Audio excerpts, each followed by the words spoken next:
여야 정치권이 오늘 5.18 기념식을 위해 광주에 모입니다. 특히 여당의 경우 대선 성공을 위해서 호남의 선택을 받아야 하는 상황이라 경쟁이 뜨거운데요. 반면 야당도 국민의힘 의원들이 처음으로 유족들의 초청을 받아 광주에 가는 등 호남에서 조금씩 상승세를 타고 있습니다. 윤수영 기자의 보도입니다. 5.18을 맞아 더불어민주당 송영길 대표와 최고위원들은 오늘 오전 광주 5.18 민주화운동 기념식에 참석할 예정입니다. 5.18은 대한민국 민주주의를 지키는 힘이고 지난주부터 잇따라 호남을 찾고 있는 이재명, 이낙연, 정세균 등 여권 대선 주자들도 5.18 참배 이후 각자 행보에 나서며 텃밭 민심 잡기에 나섭니다. 이재명 지사는 묘지 참배 이후 광주 5개 구청과 기본소득 간담회를 진행하고 정세균 전 총리도 광주 시민단체를 만나 민심을 듣는 시간을 갖습니다. 이낙연 전 대표는 서울에서 열리는 5.18 기념식에 참석합니다. 어제 리얼미터 조사에 따르면 민주당 호남 지지율은 일주일 새 11%포인트 떨어졌습니다. 김기현 당대표 대행 등 국민의힘 지도부도 오늘 광주로 향합니다. 앞서 김종인 전 비대위원장의 무릎 사과로 호남 공들이기에 나선 이후 어제 정운천, 성일종 의원이 처음으로 유족들의 초청을 받아 추모제에 참석하기도 했습니다. 역사 발전이 제대로 되겠습니다. 감사합니다. 역사상 처음으로 있는 악수네. 감사합니다. 안철수 국민의당 대표도 민주묘지 참배에 나설 예정입니다. 아직은 안개 속인 호남 민심이 민주당 대선 후보 경선은 물론 내년 대선에서도 판세를 흔들 변수가 될 것으로 보입니다. TV조선 윤수영입니다. 권력자의 진심 어린 성찰을 마냥 기대할 수는 없는 형편에서 그 시대를 대표하여 제가 이렇게 무릎을 꿇습니다. 저희 참여와 반성이 오늘의 호남의 오랜 슬픔과 좌절을 시 만질 수 없다는 것은 알지만 부디 이렇게 용사를 봅니다. 부럽고 또 부끄럽습니다. 죄송하고 또 죄송합니다. 너무 늦게 찾아왔습니다. 유족의 한을 풀어주셔서 정말 감사합니다. 이건 역사상 처음으로 있는 악수네. 정말 우리의 한이었어요. 너무도 오래 기간이 걸렸습니다. 앞으로 더 광주 또 우리 호남 우리가 품에 안길 수 있도록 더 열심히 겸손하게 잘 섬기도록 그렇게 하겠습니다. 우리 당의 정강정책에도 5.18 정신이 들어가 있습니다. 당연히 우리 민주화의 역사를 만든 우리 5.18이 당연히 들어갈 수 있도록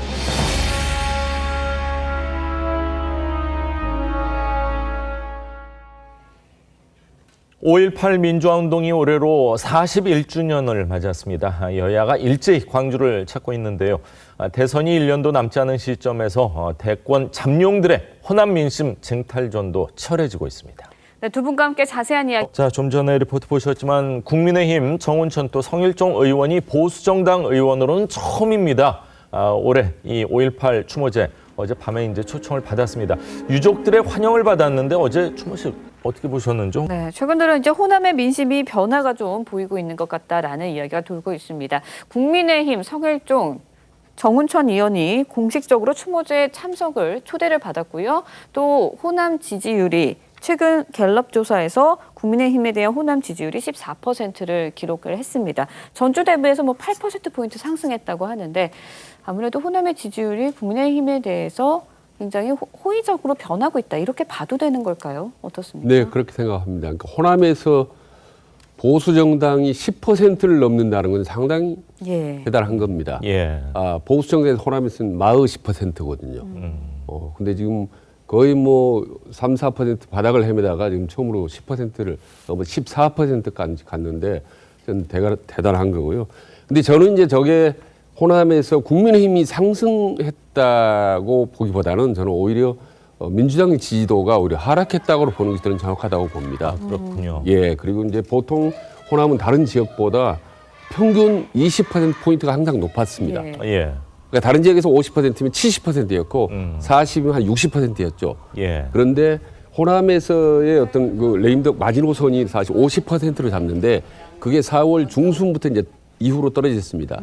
4월 16일자 갤럽에서 이제 처음으로 49%가 나왔는데 꾸준히 떨어지다가 최근 며칠 전에 이제 45%까지 내려갔습니다. 호남에서. 예. 그래서 지금 거기다가 좀 뭐 이재명 뭐 이낙연 뭐 할 것 없이 정세균까지 뭐 다파전으로 지금 벌어지고 있는 호남에서 이런저런 요인들 때문에 일종의 호남에서 지금 반사 효과를 어떻게 보면 보고 있습니다. 국민의힘이. 예.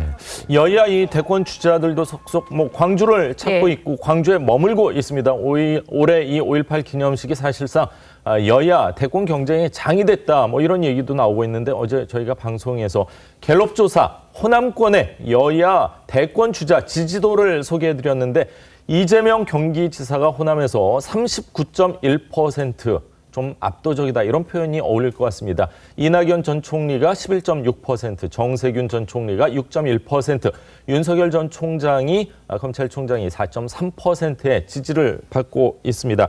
또 전국적으로도 한번 살펴보겠습니다. 이재명 지사가 23.6%, 윤석열 전 총장이 19.6%, 이낙연 전 대표가 6.2%의 지지를 받고 있습니다.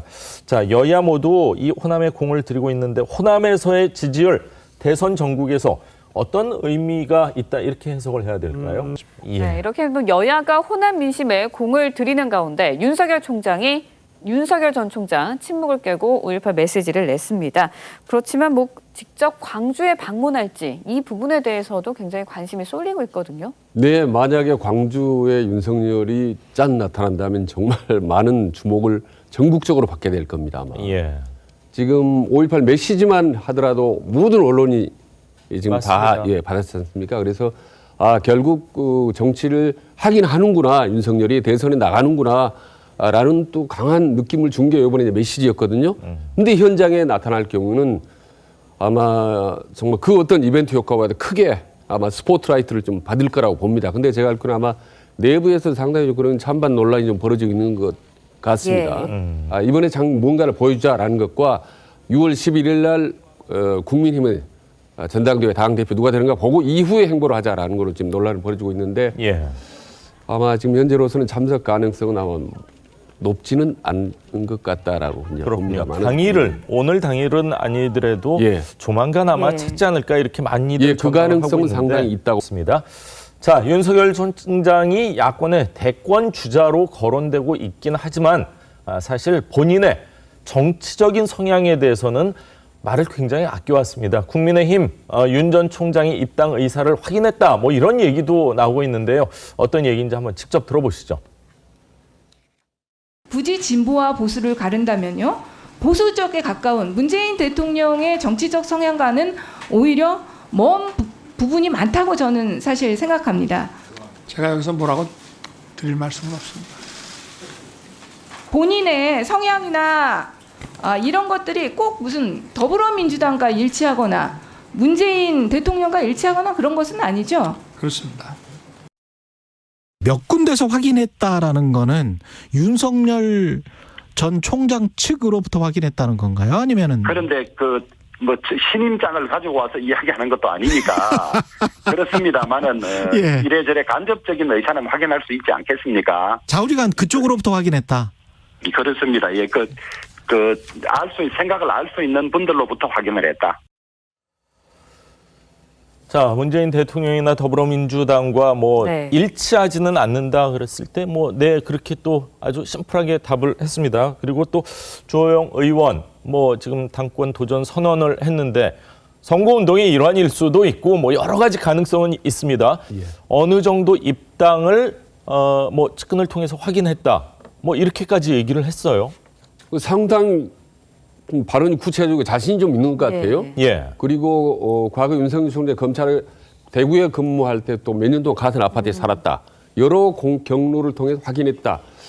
이 정도로 구체적인 얘기를 했는데 지금 문제는 윤 전 총장이 부인하는 메시지가 나오지 않고 있지 않습니까? 그렇다고 또 긍정도 안 하고 있지 않습니까? 긍정도 한 것도 아닌데 근데 지금 이 정도 민감한 발언을 던졌으면 윤석열 총장 측에서 완곡하게나마 부인하거나 이런 얘기가 나와야 되거든요. 그렇습니다. 이건 곧 올 거라는 발언이기 때문에 대선이 어떻게 보면 리스크를 가져올 수도 있을 텐데 예. 그래서 저는 이제 여러 경로를 좀 저도 나름대로 확인해 보면 윤석열 총장이 플랜 A에서 플랜 B로 옮겨가는 게 아닌가. 플랜 A는 완전히 본인의 독자적인 중도 신당을 만들어서 예. 깃발을 올리는 건데 이게 여의치 않아서 플랜 B 말하자면 이제 국민의힘에 들어가서 뭔가 함께 연대해 보려고 하는 이 부분 모색하는 과정, 이 과정이 말하자면 밖에 나오면서 약간은 좀 확대돼서 곧 들어온다라는 식으로 아마 메시지가 전달이 되지 않나라는 생각이 듭니다. 네, 그렇군요. 여권에서는 일단 윤 전 총장의 5.18 메시지를 놓고 싸늘한 반응이 나오고 있는 분위기입니다.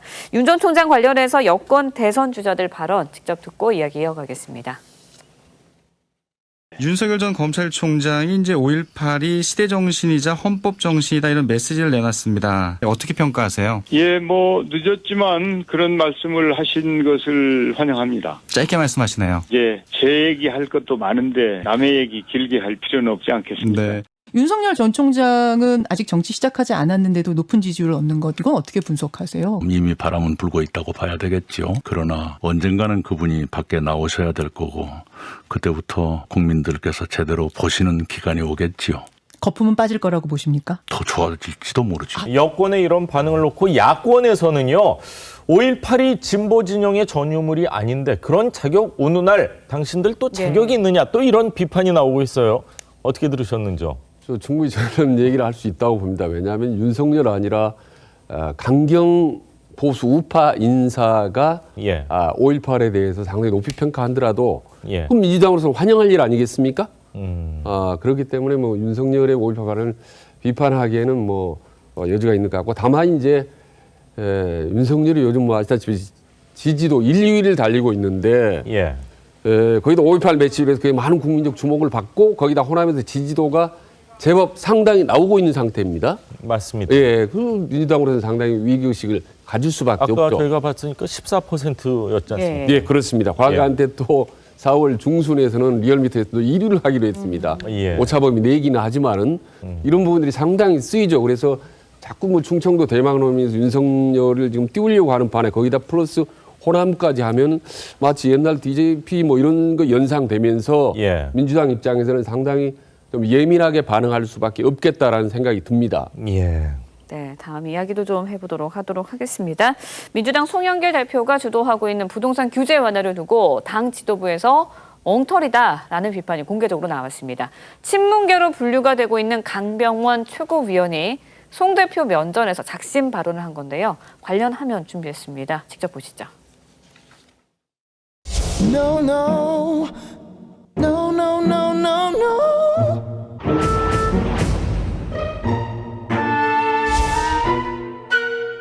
부동산 문제 반드시 해결해야 합니다. 내 집 갖는 꿈을 이루어질 수 있도록 맞춤형 LTV를 완화시켜 나가겠습니다. 부동산은 지금 투기가 만들어져서 앞으로의 모든 정책에 당의 의견이 좀 많이 반영될 필요가 있다고 생각합니다. 우리 정부의 부동산 정책 기본 방향과 역행합니다. 진단도 처방도 엉터리라고 생각합니다.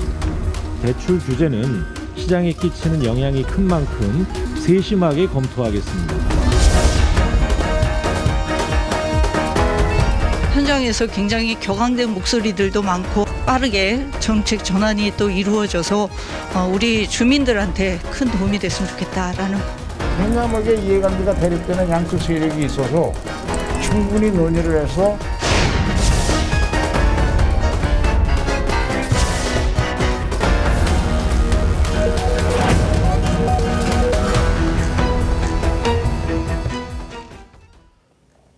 자, 나흘 전에는요, 청와대와 이 민주당 간담회에서 송영길 대표가 대통령 바로 옆에서요, 정부 부동산 정책에 대해서 제동을 걸었는데 어제는 송 대표 면전에서 최고위원이 비판하고 있었습니다. 이 친문 핵심으로 분류되고 있죠. 강병원 최고위원이 현재 여당의 이 부동산 특유의 정책 방향, 진단도, 처방도 엉터리다.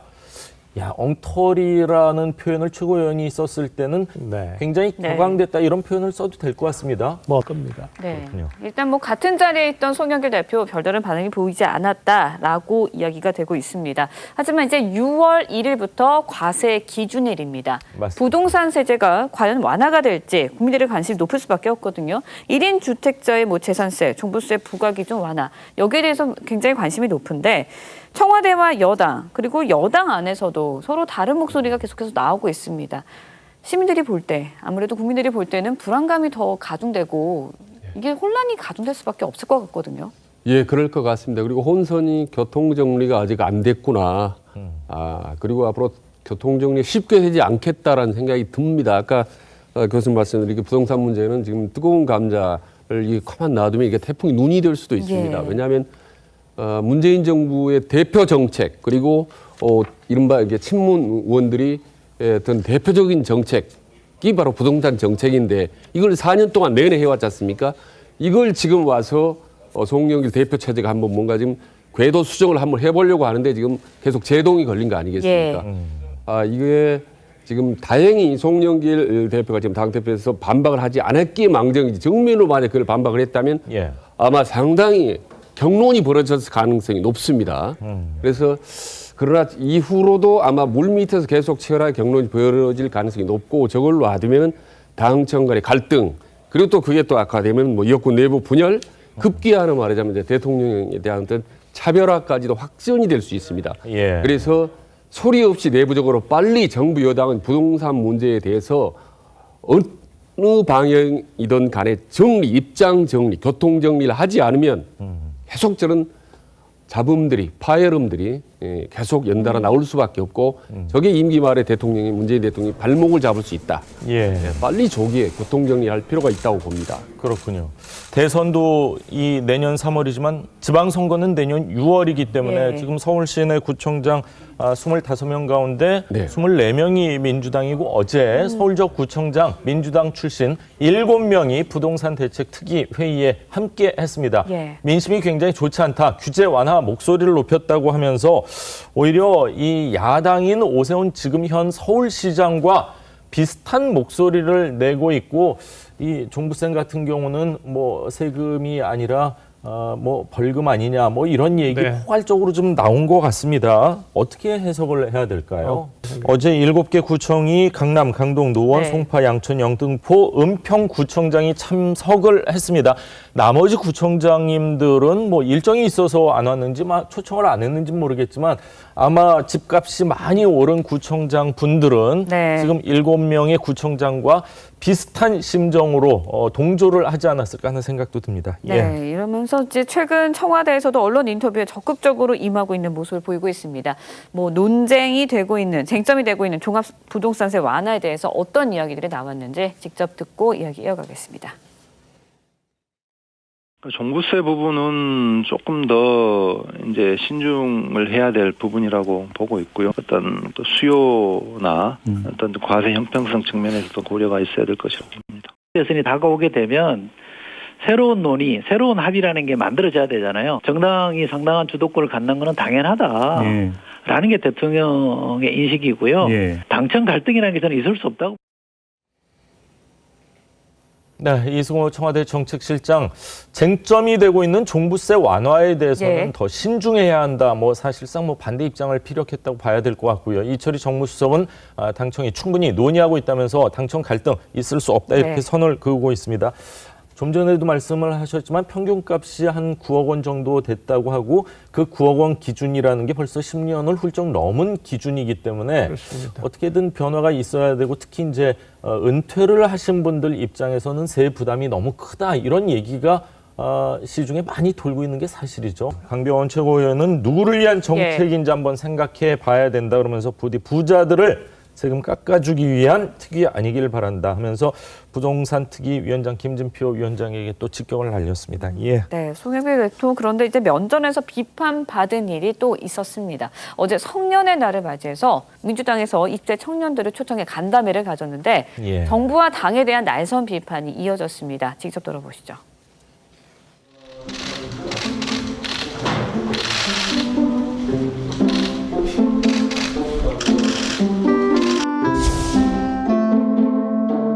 저도 91년생 딸과 95년생 아들이 있습니다. 저의 시간과 투와의 시간이 좀 다르다는 것을 많이 느낍니다.